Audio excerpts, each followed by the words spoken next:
Assalamualaikum warahmatullahi wabarakatuh. A'udzubillah. Bismillah. Wassalatu wassalamu ala Rasulillah. La haula wa la quwata illa billah. Amma ba'du. Yang saya hormati para alim, para masyayikh, para habaib, para sesepuh, wabil khusus sahabat saya, tuan rumah Mas Kiai Marhadi Effendi.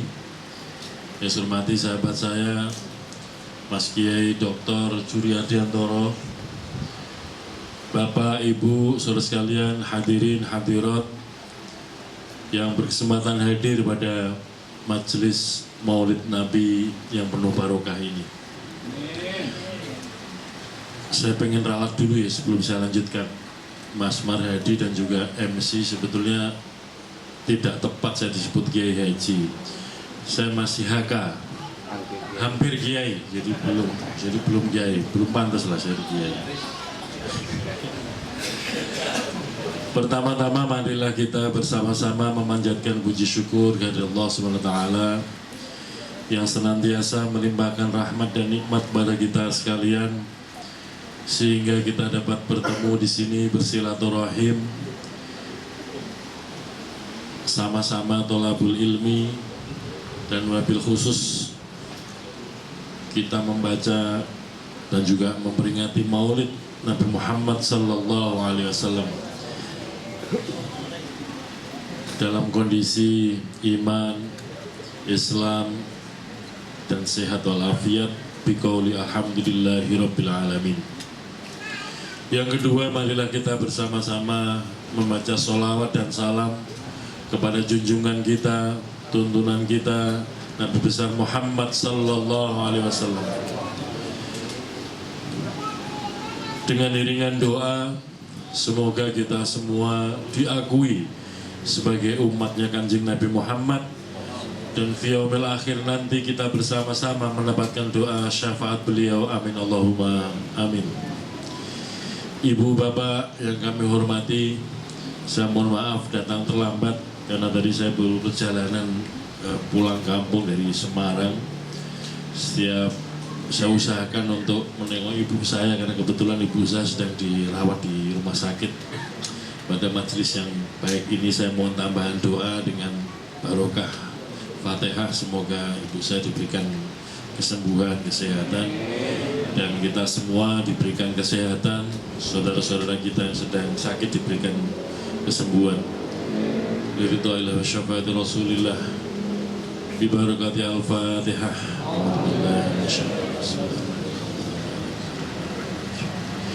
Iya na'budu wa nasta'in ihdinas siratal mustaqim siratal ladzina an'amta 'alaihim ghairil maghdubi 'alaihim waladdallin. Amin. Terima kasih. Nah, yang kedua, setelah sampai Jakarta saya tidak langsung ke sini karena menghadiri walimah mantenan terlebih dahulu. Karena kalau dapat undangan walimah itu, terutama ya, kalau menurut Pak Kiai Marhadi ini, kalau sudah ba'dadukhul itu wajib dihadiri. Nah, saya kan nggak bisa memprediksi ini sudah didukhul apa belum, sehingga lebih baik saya hadir daripada nanti saya dapat undangan tapi nggak menghadiri. Bapak Ibu yang kami hormati, yang dimuliakan oleh Allah, setiap kali kita mengaji, belajar, terutama dalam peringatan Maulid Nabi Muhammad Sallallahu Alaihi Wasallam, selalu ada kisah yang selalu diulang-ulang, selalu ada cerita tuntunan yang selalu diulang-ulang. Tetapi yang namanya Maulid Nabi itu ternyata pengajiannya nggak cuma pada bulan Rabiul Awal. Sekarang sudah bulan apa, Mas Marhadi? Sudah Rabiul Tsani ya? Ya tetap aja, bahkan ada yang setiap malam Senin, malam Jumat itu tetap pengajian Maulid Nabi. Sebetulnya dalam rangka itu supaya kita selalu refreshing, penyegaran. Kadang-kadang kita kalau pas pengajian semangat, pengen mengikuti semua tuntunan Nabi Muhammad, tapi begitu pulang lupa, nggak sempat. Sama dengan bapak ibu yang pernah pergi haji atau pernah pergi umroh, Rasa-rasanya kalau di Masjidil Haram, Masjid Nabawi itu pengen berangkat paling awal, bahkan sebelum azan, dan pengen berlama-lama di masjid. Begitu sampai rumah juga begitu, tapi kadang-kadang kuatnya cuma seminggu, habis itu sudah mulai malas-malasan lagi. Oleh karena itu, majelis yang mulia dan penuh rahmat Allah ini kita niatkan, kita bersama-sama tholabul ilmi, dalam rangka juga supaya kita selalu ada penyegaran untuk mengikuti apa yang pernah kita terima dari guru-guru kita terdahulu, para ustadz, para mubalik, tentang tuntunan ilmu, ajaran dan juga akhlak Nabi Muhammad SAW. Yang pertama, Bapak Ibu sekalian, kita paham dan sering kita mendengarkan kisah-kisah yang disampaikan oleh para ustadz, para kiai, para mubalik, bahwa Nabi Muhammad ini sebetulnya adalah manusia biasa seperti kita. Maksud saya manusia biasa adalah siklusnya itu sama dengan kita. Ada saatnya beliau ini dalam kandungan ibunya hamil, ya seperti kita juga pernah dalam kandungan. Demikian juga dilahirkan sebagai manusia biasa. Kemudian tumbuh berkembang mulai dari anak-anak balik sampai dewasa. Dan akhirnya nanti juga sama dengan kita, atau kita yang sama dengan Rasulullah. Beliau menurut riwayat sekitar umur 63 tahun wafat, kembali pulang ke rahmat Allah. Ya kita nanti juga akan dalam posisi yang sama. Suatu ketika kita sampai pada batas, sampai pada ajal, yaitu mengakhiri kehidupan kita di dunia dan kembali pulang ke hadirat Allah Subhanahu wa Ta'ala. Ini yang saya maksud bahwa Nabi Muhammad sebagai makhluk Allah, siklus hidupnya ya sebagaimana manusia biasa. Hanya saja yang membedakan Nabi Muhammad dengan kita semua adalah beliau diberikan mukjizat dan kemudian diberikan risalah kenabian yang harus disampaikan kepada umat. Dan di antara mukjizat dan risalah yang paling besar yang diterima Nabi Muhammad SAW adalah diturunkannya Al-Quran melalui malaikat Jibril kepada Rasulullah dan untuk disampaikan kepada umat. Ini yang membedakan atau keistimewaan beliau dibanding dengan kita sebagai manusia biasa.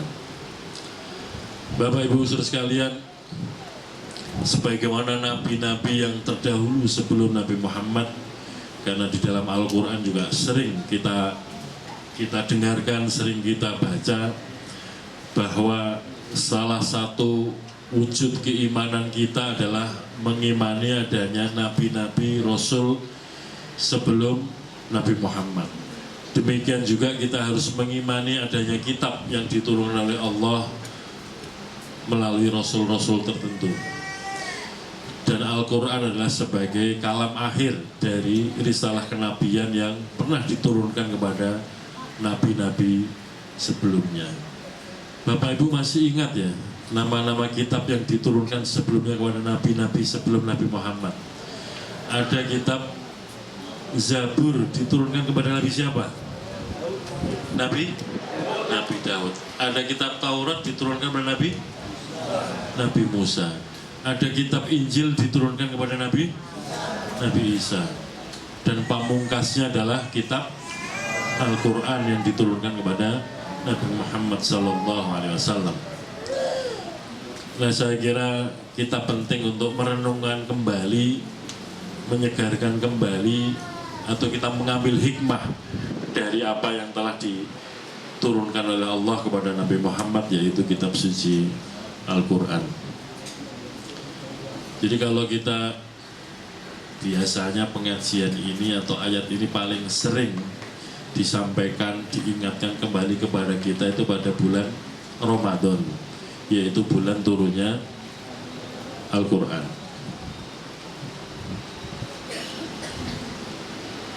A'udzubillahi minasyaitonirrajim. Syahrul Ramadan alladzi unzila fihil Qur'an hudan linnasi wa bayyinatin minal huda wal furqan. Jadi pada bulan Ramadan itu diturunkan kitab suci Al-Qur'an. Tujuannya apa? Tujuannya apa, Bapak Ibu? Sebagai hudan linnas, petunjuk bagi manusia. Tidak hanya hudan lil mukminin dan juga tidak hanya hudan lil muslimin, tapi hudan linnas, menjadi petunjuk bagi segenap manusia. Wa bayyinatin minal huda, sebagai apa? Penjelas dari petunjuk-petunjuk yang telah turun sebelumnya, yang sama-sama kita ingat-ingat tadi. Ada kitab Zabur, kitab Taurat, kitab Injil. Dan juga sebagai apa? Al-Furqan, sebagai pembeda. Pembeda itu menurut para ulama, pembedanya Al-Quran dengan kitab-kitab yang diturunkan sebelumnya. Dan juga itu nanti pembeda atau sebagai penanda seseorang itu sebagai orang Islam, sebagai orang yang beriman dengan orang yang bukan Islam dan juga tidak masuk kategori orang yang beriman. Oleh karena itu, ini penting sebagai pengingat kita bahwa untuk menunjukkan kita ini seorang yang Muslim, seorang yang mukmin, maka pegangannya adalah Al-Quran. Pegangan itu yang mulai dibaca bahasa Arabnya maupun terjemahnya. Syukur-syukur kita mengaji, membaca tafsirnya sehingga tahu maknanya secara mendalam, dan kemudian kita jadikan tuntunan maupun pedoman kita sehari-hari. Ibu bapak yang dirahmati Allah, kalau kita membaca surat Al-Baqarah di bagian awal, 5 ayat bagian awal itu,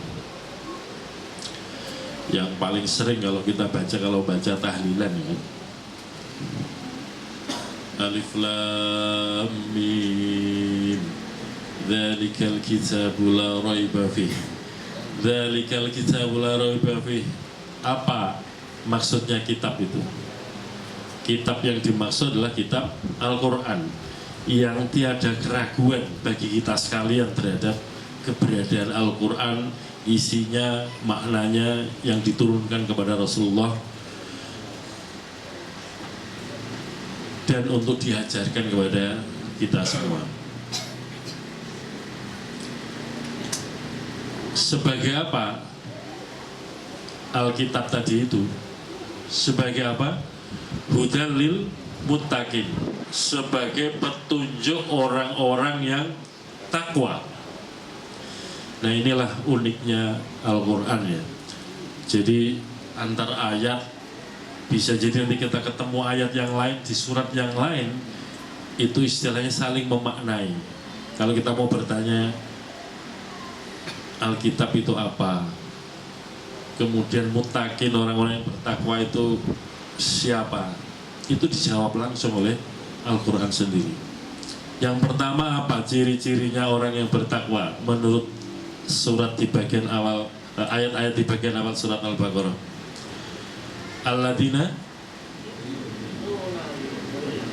Alladzina yu'minuna bil ghaib. Iman kepada sesuatu yang gaib. Jadi memang keimanan itu adanya di hati, kepercayaan pada hal yang gaib. Banyak yang gaib. Artinya gaib itu menurut para ahli tafsir sesuatu yang oleh panca indera kita ini nggak mampu untuk menjangkau.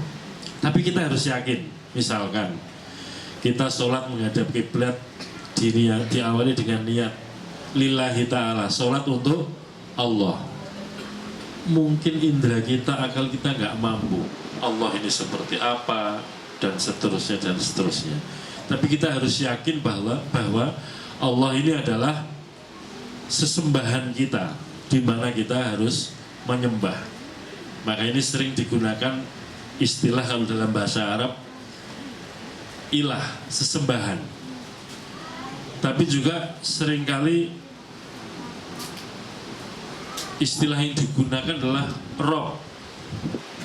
Rabbil Alamin dan seterusnya itu karena sifat yang dimiliki Allah adalah sebagai Maha Pencipta, Maha Memberi, Maha melimpahkan rahmat, Rahman dan Rahim. Secara bahasa Arab begitu. Saya ngaji pada Pak Kiai Marhati begitu. Nah, oleh karena itu, karena ketidakmampuan daya jangkau indera kita, maka kita dicukupkan untuk yakin, percaya adanya hal-hal yang gaib. Sebagai contoh yang paling gampang Bapak Ibu, ini mic saya pegang nggak ada kabelnya, tapi kok ya bisa bunyi. Handphone ada kabelnya nggak Bapak Ibu? Kok bisa nyambung kemana-mana? Ini kan hal yang gaib semua. Terus kalau ada kabel dipegang kok kesetrum. Kesetrum itu apa? Gaib. Walaupun mungkin dalam batas-batas tertentu bisa dijelaskan secara saintifik atau secara keilmuan, tetapi khusus kepada Allah, qada, qadar, takdir, hari akhir, surga, neraka, itu semuanya cukup kita yakin. Pertanyaannya begini, bagaimana membuktikan adanya alam kubur? Bapak Ibu ada yang mau mencoba? Kita kuburkan sekarang terus besok kita gali lagi cerita, ada apa di situ? Ada yang mau? Nggak ada kan? Gitu. Kita semua mahabbah, cinta kepada Allah, betul ya? Mau segera ketemu Allah, Bapak Ibu, saudara sekalian. Loh, katanya cinta pada Allah, tapi giliran ketemu yang dikasihi kok agak malas-malasan. Ustadz Zakaria ingin mendahului.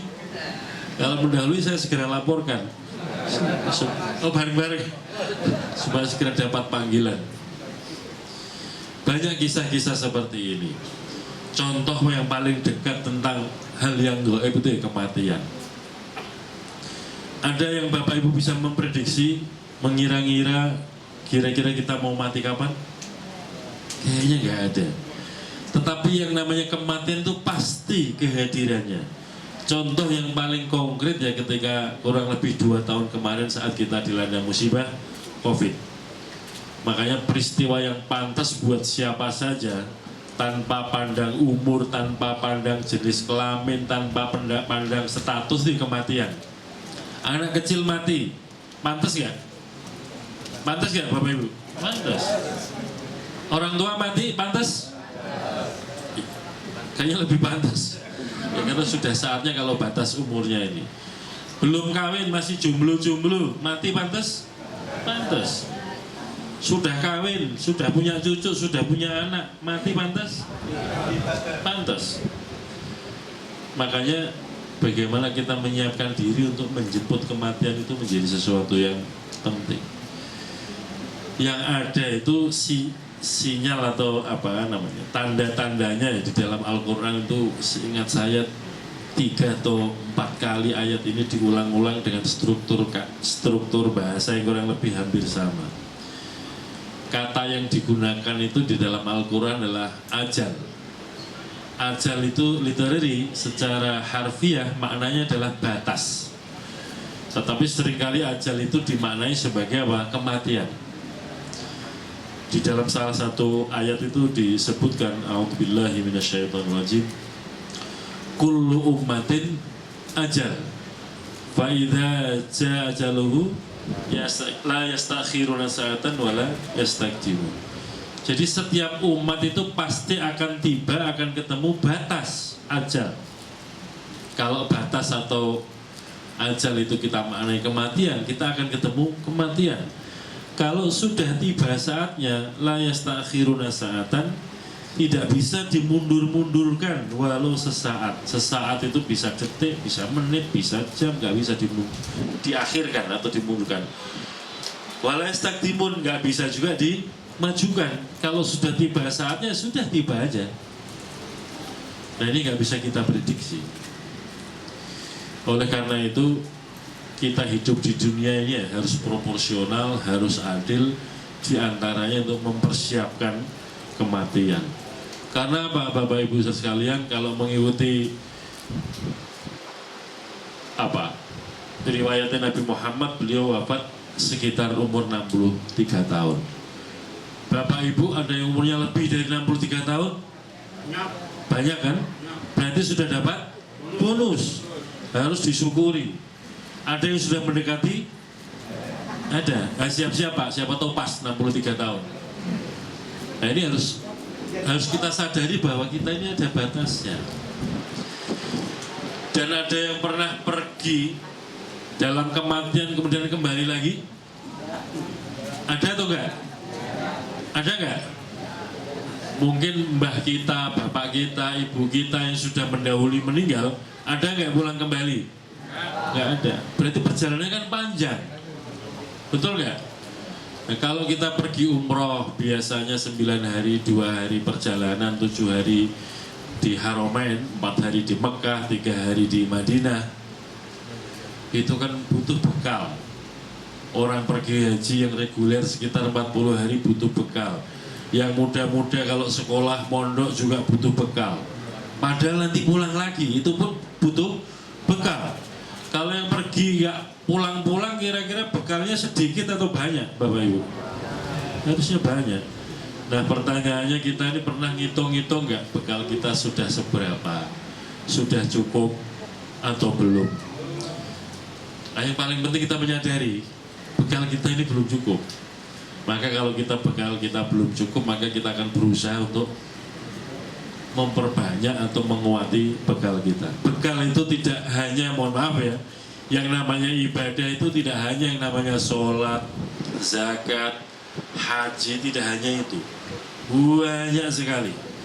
Banyak hal yang kecil-kecil itu menghantarkan orang bisa masuk surga, bisa mendapatkan ampunan dari Allah. Banyak hal dan banyak kisah. Oleh karena itu Bapak Ibu sekalian, karena kematian, surga, neraka itu sesuatu yang gaib ya, maka cukup kita imani bahwa suatu ketika kita akan ketemu dengan hal yang gaib-gaib itu. Mas Kiai Marhadi, Mas Kiai Juhri, kalau di pondok atau di madrasah zaman kita ya, nggak tahu kalau zaman sekarang itu, kalau masuk kelas muridnya kan diabsen dulu biasanya kan. Hasim, kalau hadir dia akan ngomong hadir. Kalau Mas Marhadi ditanya, Marhadi hadir, Mas Juri hadir. Nanti begitu ditanya lagi yang lain, misalkan Ahmad, orangnya nggak ada, teman-temannya akan ngomong apa? Goib, ya kan? Goib. Jadi istilah goib itu sesuatu yang nggak bisa dilihat pada saat itu.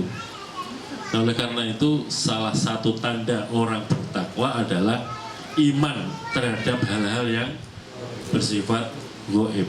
Goib itu di luar, kalau menurut saya ya, berdasarkan apa yang saya baca, itu di luar batas-batas kemampuan panca indera kita untuk menangkap itu. Lalu tanda yang kedua apa? Setelah iman kepada hal-hal yang gaib, tandanya orang bertakwa.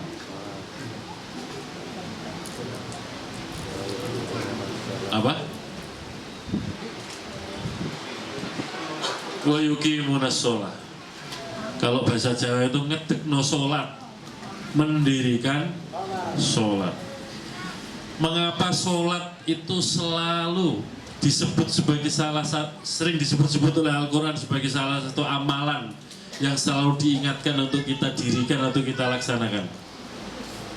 Mengapa sholat? Apa rahasianya? Yang pertama Bapak Ibu sekalian ya, salah satu tanda kita mendirikan agama adalah dengan cara apa? Mendirikan sholat. Karena barang siapa yang mendirikan sholat, maka sesungguhnya dia sedang mendirikan agama. Barang siapa yang meninggalkan sholat, sesungguhnya dia sedang meruntuhkan agama. Jadi kalau kita pengen mendirikan Islam itu tidak dengan mendirikan negara Islam Bapak Ibu, tapi dengan mendirikan sholat. Lalu yang kedua, menurut Kanjeng Nabi Muhammad SAW, Sholat adalah ibadah yang akan pertama kali dimintai pertanggungjawaban, yang akan dihisap pertama kali. Nah, ini pentingnya kita mendirikan sholat. Ini urusannya ibadah mahdhah, ibadah kepada Allah SWT. Nah, yang ketiga, Al-Quran juga menyampaikan pesan bahwa mendirikan sholat itu tidak sekedar urusan ibadah mahdhah kepada Allah, menyembah kepada Allah, tapi juga apa? Ada aspek sosialnya. Di Al-Quran disebutkan apa? Inna sholata tanha anil fahsya wal munkar. Bahwa sesungguhnya sholat, orang yang mendirikan sholat itu bisa mencegah kita untuk bertindak fahsya. Itu apa? Ya yang gak wajar lah, keji, jahat, dan mungkar. Mungkar itu ingkar kepada tuntunan-tuntunan Allah. Makanya kalau kita sholat di bagian akhir kita akhiri dengan apa, Bapak Ibu? Salam, tengok kanan dan tengok kiri. Apa kalimat yang diucapkan? Assalamualaikum warahmatullahi wabarakatuh. Assalamualaikum warahmatullahi wabarakatuh. Apa maknanya? Kita mendoakan saudara-saudara kita semoga senantiasa mendapatkan apa? Keselamatan, mendapatkan rahmah, mendapatkan kasih sayang, rahim dari Allah. Nah, ini salah satu contoh saja bahwa mendirikan sholat itu aspeknya banyak. Selain kita ubudiyah dalam arti ibadah, menyembah Allah, bukti keimanan kita, bukti ketakwaan kita, tetapi juga ada aspek-aspek yang lain, yaitu apa? Ada aspek sosial. Makanya kadang-kadang kalau ada orang pulang sholat Jumat kok kehilangan sandal, berarti sholatnya ya kurang bermanfaat, karena masih mengambil sandalnya orang lain. Tapi beda kalau di pondok ya, Mas Juri, Mas Madadi ya. Kalau di pondok itu nggak ada kehilangan sandal, yang ada sandalnya dipinjam temennya. Nah, oleh karena itu kalau Bapak Ibu kehilangan sandal, jangan dianggap hilang, anggap saja sedang dipinjam oleh teman-teman atau tetangga kita. Ya Bapak Ibu ya. Jadi jangan ragu-ragu, supaya kita ini ikhlas. Itu semua ini urusan dunia lah, urusan sandal. Saya di kantor aja 2 kali sandal jepit saya hilang. Supaya nggak hilang, kemudian saya beli sandal jepit lagi warnanya putih, saya tulis di sandal Kapolres. Aman sampai sekarang itu, nggak ada yang berani ngambil. Ternyata Kapolres lebih sakti daripada ketua KPU. Nah, ini contoh ya, Bapak Ibu sekalian. Jadi kalau ada orang sholatnya khusyuk ya, tapi kemudian setelah sholat kok perilakunya tidak mencerminkan apa yang dikerjakan dalam sholat. Coba bayangkan Bapak Ibu, sholat itu kan kalau bahasa Jawa kita mengasorkan diri, merendahkan diri, bukan merendahkan hati ya, merendahkan diri di hadapan Allah. Bentuknya apa? Kita sujud, kita tempelkan batuk jidat dahi kita di tanah di hadapan Allah. Kadang-kadang kalau kita ketemu guru kita, ketemu ibu kita, itu salamannya kan nggak sampai. Kita taruh jidat kita, dahi kita di tanah. Tapi kita menyadari kita ini hanya makhluk biasa, ciptaannya Allah, yang berasal dari tanah dan nanti akan kembali ke tanah, dikebumikan. Maka kalau sujud kepada Allah itu sesungguhnya kita sedang mengingat inna lillahi wa inna ilaihi rajiun. Sesungguhnya kita berasal dari Allah, dan suatu ketika nanti kita akan kembali kepada Allah.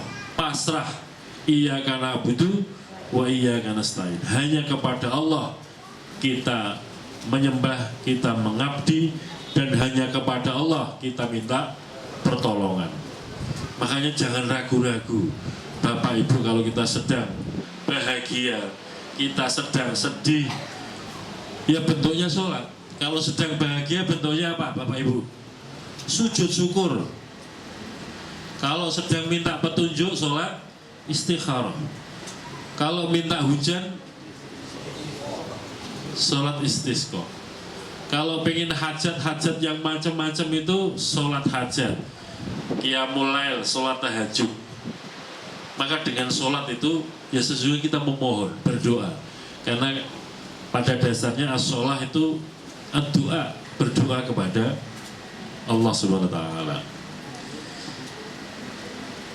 Ibadah sholat itu ibadah yang paling mudah dilihat dibanding yang lain. Contoh saja misalkan puasa. Mas Marhadi, nggak usah yang lain-lain lah, saya contohkan sahabat saya sendiri Mas Marhadi. Mas Marhadi kalau puasa itu kan niatnya mulai kapan?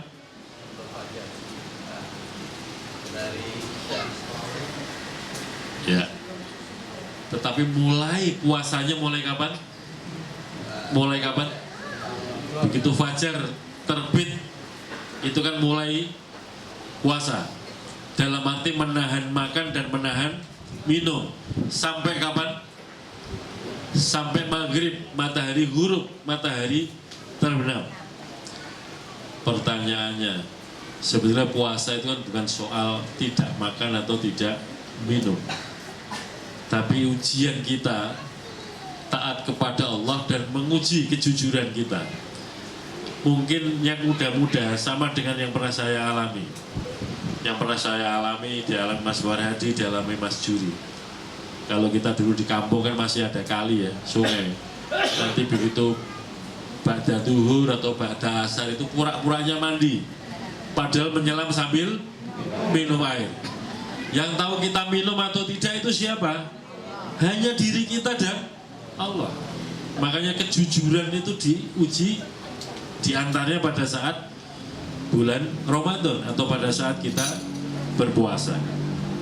Beda dengan sholat. Sholat itu kan kelihatan gerakannya, mulai pakaiannya harus suci, menutup aurat, menghadap kiblat, dimulai dengan niat dan kemudian takbiratul ihram.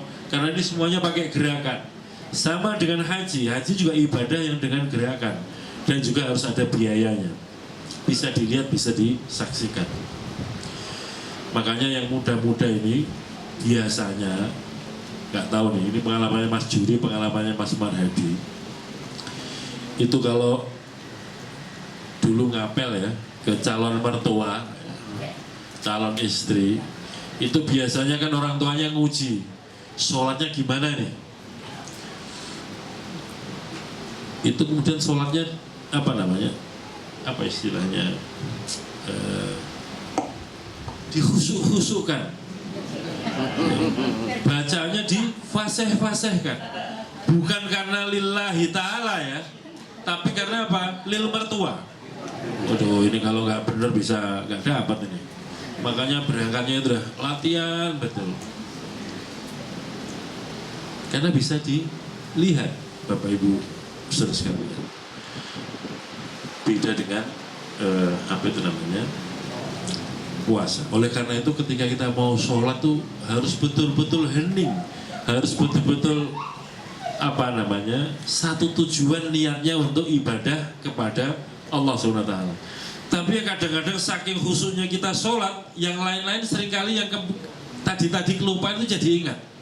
Benar nggak Bapak Ibu? Sering mengalami. Kita ini lagi pusing, aduh kunci lemari tadi di mana ya?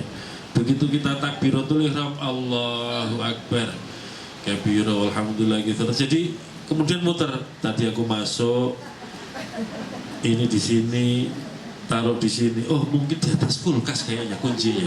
Jadi ingat semua karena apa? Kita khusyuk, kita hening.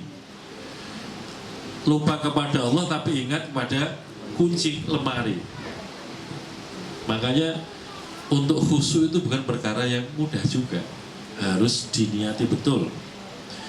Termasuk Bapak Ibu sekalian, mumpung kita ngaji tentang maulid dan salah satu tinggalan risalah Nabi Muhammad adalah kitab suci Al-Quran.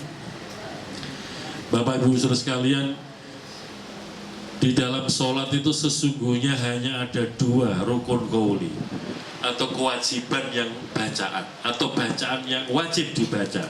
Yang pertama membaca suratul Fatihah, yang kedua membaca apa? Tahiyat.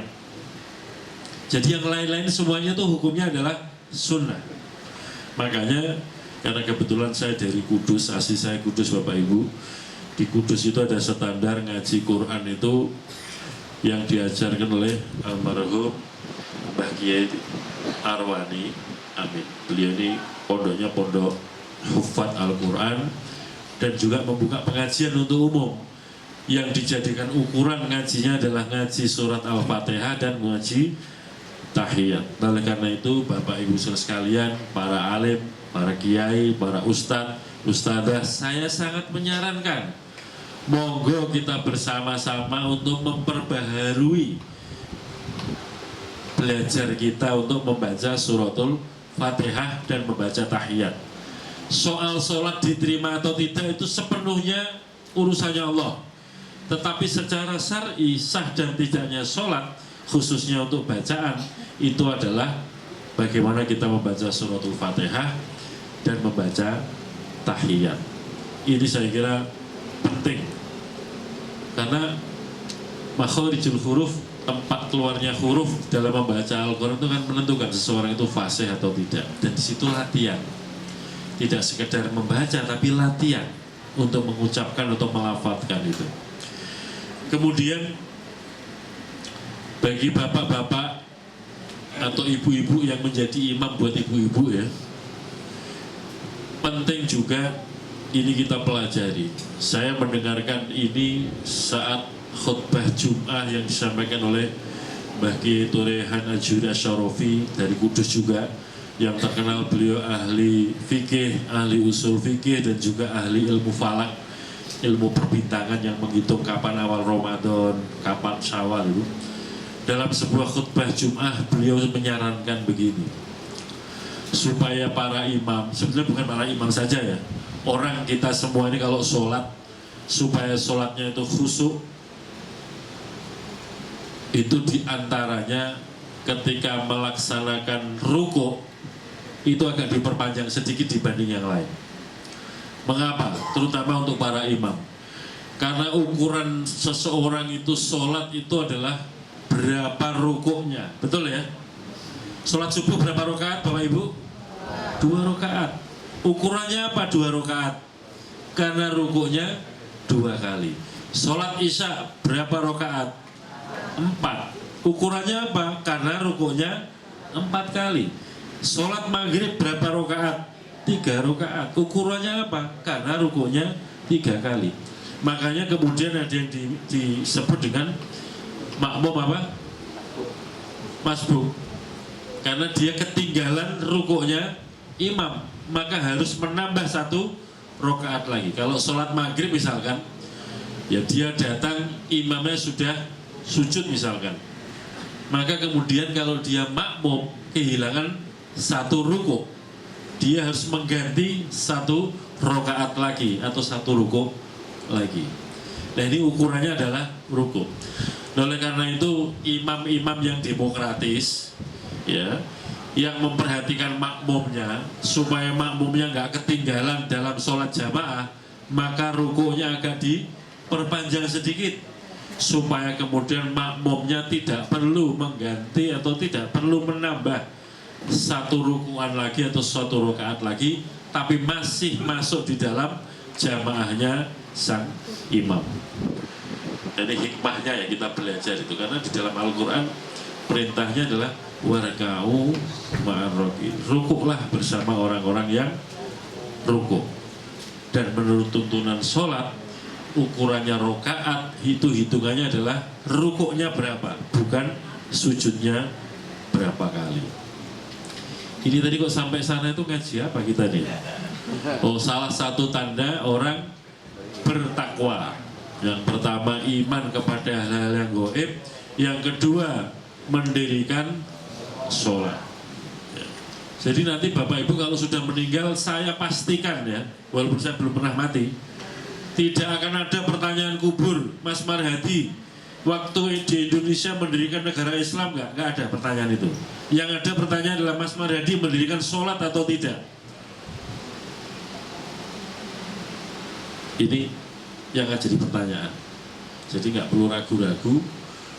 Kita kalau belum sholatnya belum benar, baca fatihahnya belum benar, baca tahiyatnya belum benar, jangan ragu-ragu, kita ngaji, kita belajar.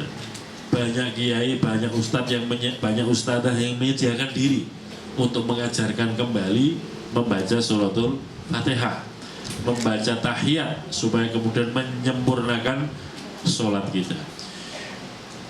Tanda-tanda orang bertakwa yang ketiga menurut surat Al-Baqarah tadi apa? Wa mimma razaqnakum yunfikun. Berbagai macam ayat seringkali begitu urut-urutannya. Setelah sholat lalu apa? Menafkahkan rezeki harta kita. Urutannya mesti begitu. Kalau tidak, rumusannya setelah sholat kemudian beramal baik. Betul ya? Atau kemudian setelah sholat membayar zakat. Urut-urutannya mesti begitu. Ini untuk menyadarkan kita semua ya, bahwa harta yang ada pada kita itu sesungguhnya hanya milik Allah. Ibaratnya ini manusia ini syariatnya, tapi hakikatnya harta ini milik Allah. Bisa saja Mas Marhadi ini menyumbang masjid, seolah-olah Mas Marhadi ini orang kaya. Syariatnya begitu, tapi hakikatnya yang kaya adalah Allah melalui Mas Marhadi. Nah, oleh karena itu Bapak Ibu sekalian, jangan sungkan-sungkan, jangan ragu-ragu kalau mau membantu orang. Tidak akan pernah ada orang kehilangan atau kekurangan harta gara-gara dia membantu atau sedekah. Baik itu yang sifatnya wajib maupun sifatnya sunnah. Zakat fitrah itu hukumnya wajib.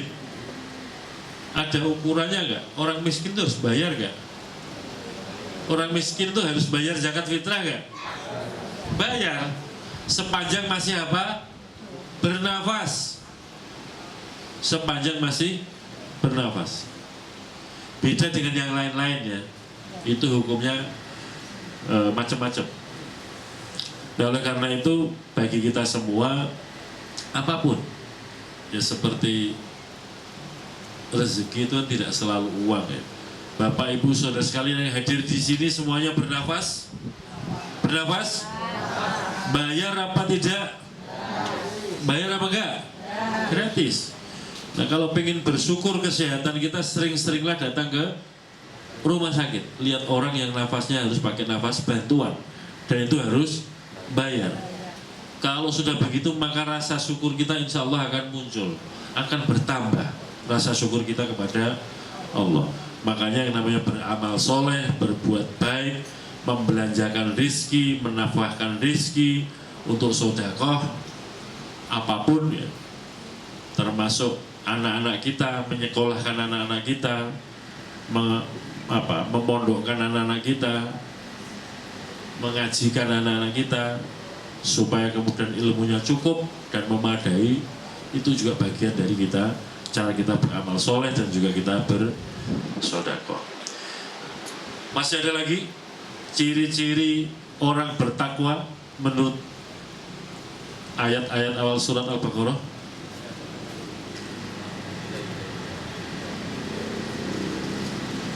Yang berikutnya adalah beriman kepada apa yang telah diturunkan. Diturunkan kepada siapa? Kepada siapa? Kepada Nabi Muhammad, yaitu kitab suci Al-Quran. Sebagaimana kita beriman terhadap kitab-kitab yang pernah diturunkan kepada nabi-nabi sebelum Nabi Muhammad, yang seperti kita sama-sama refreshing tadi, ada kitab Taurat, ada kitab Zabur, ada kitab Injil. Tetapi Bapak Ibu saudara sekalian, ayat terakhir yang diturunkan oleh Allah kepada Nabi Muhammad, Al-Yawma akmaltu lakum dinakum wa atmamtu alaikum nikmati wa raditu lakumul Islam madina. Pada hari ini telah aku cukupkan. Apa yang dicukupkan? Agama adalah agama, untuk kalian semua adalah agama Islam. Dan oleh karena itu apa ya, kita harus ridho menerima itu semua.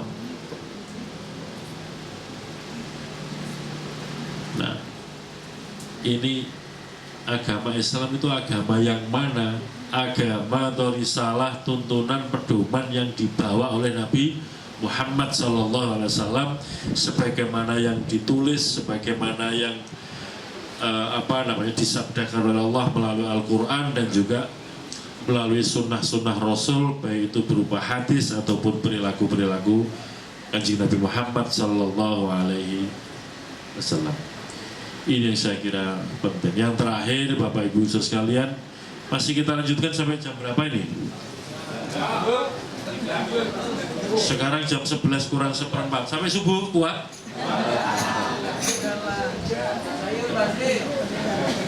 Emang urusannya sayur doang. Kan kita besok harus kerja, harus sekolah, harus cari nafkah, kan harus tetap sehat. Nah nanti, dan kalau ngajinya kepanjangan nanti bosan sama saya Pak. Sedikit-sedikit istiqomah, nanti ngaji kesini lagi Mas Hedi ya. Yang terakhir Bapak Ibu sekalian, masih berkaitan dengan Al-Quran. Ya supaya kita tetap ingat Allah, ingat Rasulullah, itu sehari-hari walau hanya satu ayat, kita rutinkan, kita istiqomahkan membaca Al-Quran. Banyak perintah, banyak ajaran di situ ya. Yang paling mudah dan juga ini sering disampaikan pada pengajian-pengajian Nuzulul Quran di bulan Ramadan, salah satu hadis Kanjeng Nabi Muhammad SAW yang kira-kira bunyinya begini.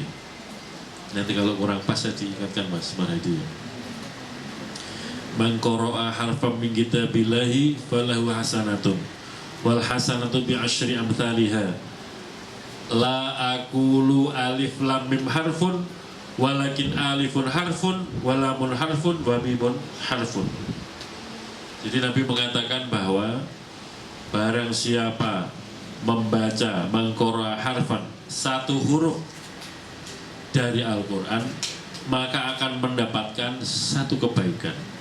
Dan satu kebaikan atau satu ganjaran atau satu pahala itu akan dilipat gandakan menjadi bi'asyri amthaliha, 10 kali lipat. Apa sih ukurannya huruf?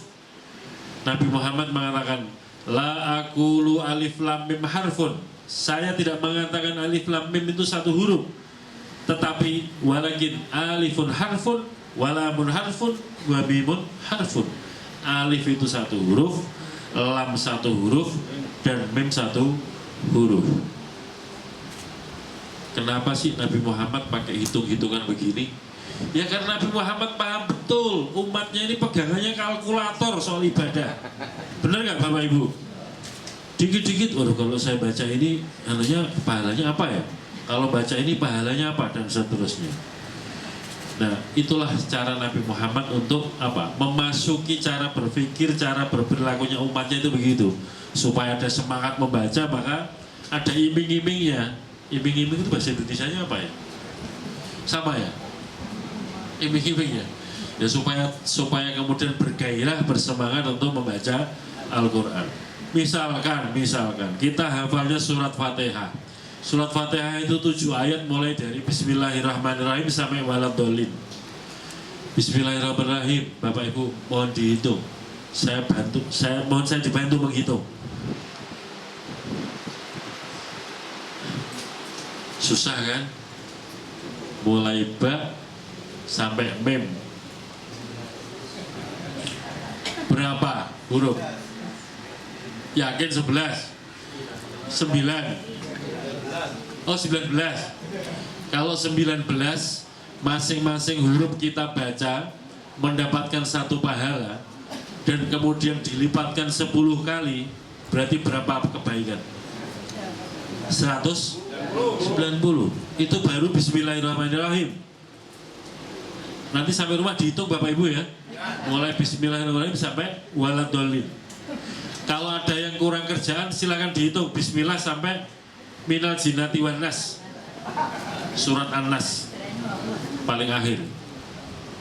Makanya ini salah satu cara Nabi Muhammad SAW mengingatkan kita semua sangat mulianya kitab suci Al-Quran dengan sangat mulianya orang yang membaca ayat suci Al-Quran. Selain hanya membaca saja, syukur-syukur kemudian kita mempelajari ilmu tajwid, cara bacanya, makharijul huruf, keluarnya huruf dan seterusnya.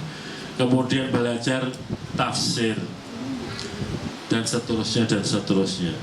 Nanti ada ayat-ayat tertentu yang secara kontekstual, oh mungkin ini rujukannya untuk belajar ilmu ini, belajar untuk ilmu itu.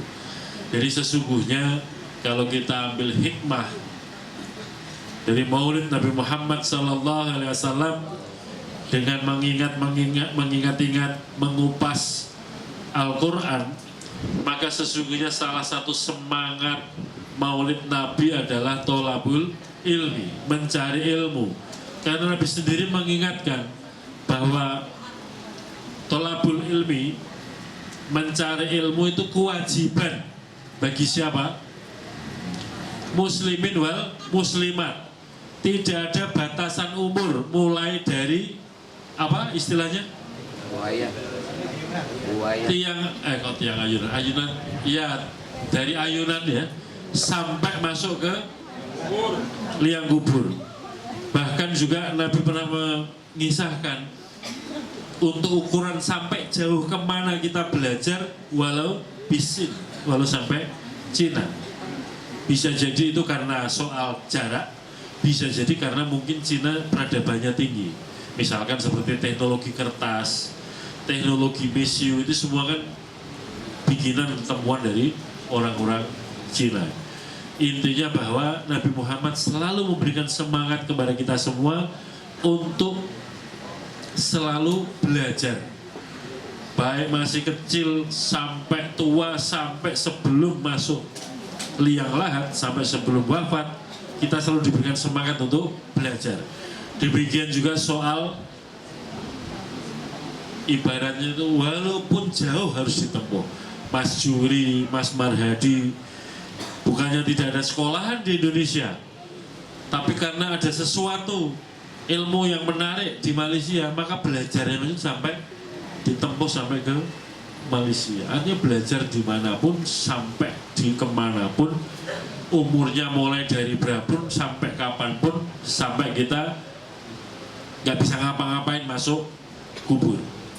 Jadi saya kira salah satu hal penting, hikmah dari kita memperingati Maulid Nabi Muhammad Sallallahu Alaihi Wasallam. Demikian juga Bapak Ibu sekalian, salah satu hikmahnya selain membaca Al-Quran adalah kita selalu ingat dan selalu melaksanakan sholat sesuai dengan waktu yang telah ditentukan. Syukur-syukur sholatnya berjamaah. Minimal kalau kita sudah ada di rumah itu yang kira-kira bisa sholat jamaah di masjid, di musola, masjid apa mas? Muhajirin, Bapak Ibu, jamaah masjid muhajirin. Kalau kira-kira di rumah kan mungkin bisa jamaah maghrib, isya dan subuh. Mungkin kalau duhur, asar, sholatnya tidak di masjid di sini, mungkin masjid di kantor atau di mana tempat kita bekerja atau terdekat di mana kita berada pada saat itu. Nah khususnya juga para imam itu juga penting, para kiai, para ustadz, para habaib, masyayikh selalu melakukan evaluasi bacaannya sudah benar atau belum. Jadi yang kebetulan biasa jadi imam tapi bacaannya kurang pas, ya mohon maaf, harus dengan penuh sukarela untuk memberikan kesempatan kepada yang lebih fasih, ilmunya lebih bagus. Makanya dalam sholat jamaah itu yang namanya imam selalu di belakang itu dilapis oleh orang yang kira-kira kemampuan ilmunya setara, atau kalau tidak satu tingkat di bawahnya. Kenapa? Loh, yang namanya imam kan masih manusia biasa Bapak Ibu ya. Salah satu hal syarat orang sholat itu harus apa? Suci. Suci dari hadas kecil maupun hadas besar. Maka ditandai dengan apa? Wudhu. Atau kalau nggak bisa dalam kondisi tertentu tayamum, tapi harus suci. Lalu apa hal yang membatalkan wudhu? Salah satunya adalah apa? Membuang angin, atau populer kita kenal dengan apa? Kentut. Mungkin nggak imam yang masih manusia biasa ngimami lalu kentut? Mungkin, sangat mungkin ya. Dan yang kadang-kadang bisa goib imamnya itu apa? Allahu Akbar sujud, ini kok sujudnya lama. Orang yang di belakangnya harus memberanikan diri untuk melihat di depan imamnya ada apa. Tiba-tiba memang goib, hilang. Karena imamnya paham, aduh saya kentut, kalau saya teruskan maka jamaah menjadi bubar, menjadi tidak sah, mengorbankan banyak orang, maka dia mengundurkan diri. Orang yang di belakangnya, dia harus dengan penuh kesadaran bahwa dia itu disiapkan untuk mengganti, menjadi imam. Makanya salah satu hal yang penting di dalam sholat, imam ini orang harus yang ilmunya mumpuni dibanding yang lain. Demikian juga yang akan jadi badal atau menjadi pengganti juga ilmunya sebisa mungkin setara atau setidaknya satu tingkat di bawahnya. Nah, kalau kita bawa ke alam sosial, alam politik, ya yang namanya imam itu harus orang yang mumpuni. Ya. Kalau sudah kentut, ya harus paham diri untuk yang menjadi badal di belakangnya untuk menggantikan. Ini biasa, bukan sesuatu yang yang menakutkan atau kehormatan, enggak. Justru kesadaran itu harus muncul dari sang imam itu sendiri. Karena kalau dia mempertahankan situasi kentutnya dengan pura-pura enggak kentut, sesungguhnya kan dia wudunya sudah batal. Kalau wudunya sudah batal, maka kondisinya sudah tidak suci lagi. Kalau sudah tidak suci lagi, maka otomatis sholatnya batal. Tidak hanya dirinya, tetapi juga jamaahnya. Oleh karena itu, Bapak Ibu saudara sekalian, pada bagian akhir, hikmah yang bisa kita ambil dari Maulid Nabi, setidak-tidaknya mari kita bersama-sama istiqomah membaca Al-Quran walau ayah. Syukur-syukur dibuat darusan antar rumah, antar RT, atau satu jamaah masjid muhajirin. Yang kedua, kita menyegerakan sholat, kemudian saling mengingatkan dalam sholat, supaya kita menjadi bagian yang nanti pada akhir hayat kita dimintai kesaksian. Kita semua ini dapat bersaksi bahwa kita bagian dari orang-orang Islam, bagian dari orang-orang mukmin yang mendirikan sholat, dan itu sama dengan mendirikan agama. Jadi Islam akan runtuh kalau kita masing-masing atau secara bersama meninggalkan sholat. Saya kira demikian yang dapat kami sampaikan. Semoga membawa hikmah, membawa manfaat bagi kita semua, terutama untuk diri saya sendiri. Dan kalau ada kekurangan, kehilafan, saya mohon maaf, karena ada keterbatasan saya. Sebelum kita akhiri, kita bersama-sama baca sholawat nariyah 3 kali dengan niat semoga kita semua diakui sebagai umatnya Kanjeng Nabi Muhammad, dan pada yaumil akhir nanti kita mendapatkan syafaat dari beliau. Amin Allahumma amin. Segala ajaran tuntutan dapat kita laksanakan sesuai dengan kemampuan kita, dan kita ikhtiarkan supaya kita maksimal mengikuti tuntunan dan ajaran Nabi Muhammad SAW. Siap terbangnya? Harus siap. Sholawat nariyah. Bapak Ibu hafal nggih sholawat nariyah? Allahumma sholli sholatan kamilatan wa sallim salaman taman ala sayyidina Muhammadin halu bil qadu wa tanfariju bil qurabu wa tuqdu bil hawaiju wa tunalu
بشفاعة رسول الله وعلى آله الصالحة ببركة الفاتحة.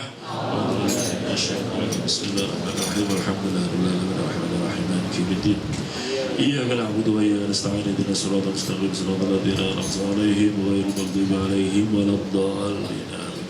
أعوذ بالله من الشيطان الرجيم بسم الله الرحمن الرحيم الحمد لله رب العالمين حمدا يوافي نعمك في مزيده يا ربنا لك الحمد كما ينبغي لجلال وجهك بسم الله اللهم صل صلاة كاملة وسلم سلاما على سيدنا محمد الحبيب المقدور. اللهم اغفر لنا ذنوبنا ولوالدينا وارحمهما كما ربنا صغارا. اللهم اغفر للمؤمنين والمؤمنات والمسلمين والمسلمات الأحياء منهم والأموات. رب اشرح لي صدري ويسر لي أمري واحلل عقدة من لساني يفقهوا قولي. اللهم ألهمني رشدي وأعيذني من شر نفسي. اللهم أعنا على ذكرك وشكرك وحسن عبادتك. اللهم نسألك علما نافعا وعملا متقبلا ورزقا حلالا طيبا. اللهم أرنا الحق حقا وارزقنا اتباعه وارنا الباطل باطلا وارزقنا اجتنابه. اللهم اني استغفرك. اللهم صل على سيدنا محمد صلاة تبلغنا بها حج بيتك الحرام وزيارة قبر نبيك عليه الصلاة والسلام في لطف وعافية وسلامة وبلغ. اللهم انا نعوذ بك من علم لا ينفع وقلب لا يشاء وعمل ينفع ويتبع عن السماء. ربنا هب لنا من ازواجنا وذريتنا قرة اعين واجعلنا للمتقين اماما. اللهم اختم لنا بحسن الخاتمة ونعوذ بك من شرورها. اللهم اختم لنا بحسن الخاتمة ونعوذ بك من شرورها. اللهم اختم لنا بحسن الخاتمة ونعوذ بك من شرورها.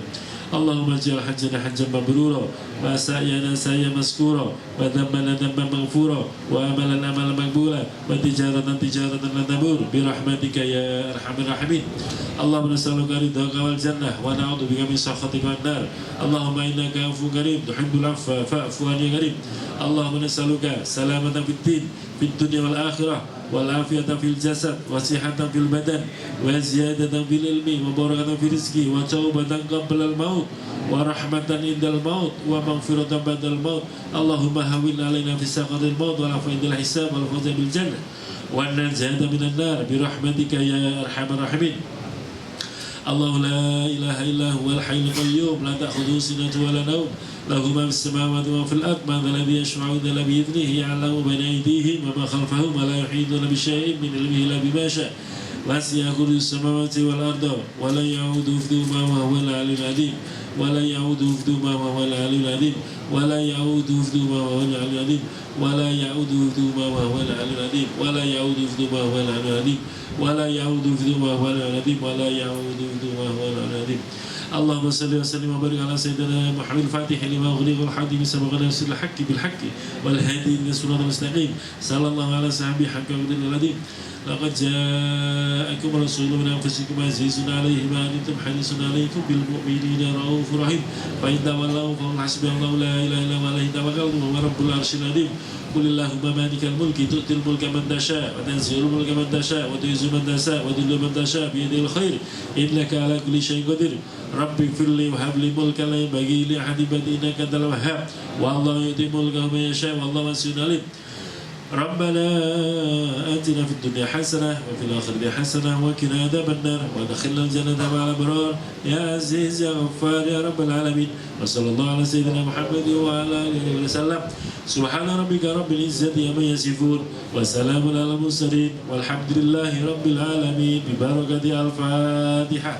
أعوذ بالله من الشيطان الرجيم بسم الله الرحمن الرحيم الحمد لله رب العالمين الرحمن الرحيم مالك يوم الدين إياك نعبد وإياك نستعين اهدنا الصراط المستقيم صراط الذين أنعمت عليهم غير المغضوب عليهم ولا الضالين آمين. مولاي صل وسلم دائما أبدا على حبيبك خير الخلق كلهم. مولى الحبيب الذي ترجى شفاعته لكل هول من الأهوال مقتحم. يا ربي بالمصطفى بلغ مقاصدنا واغفر لنا ما مضى يا wasi'al karami. Wal afu minkum wallahu muwaffiq ila aqwamit thoriq. Assalamualaikum warahmatullahi wabarakatuh.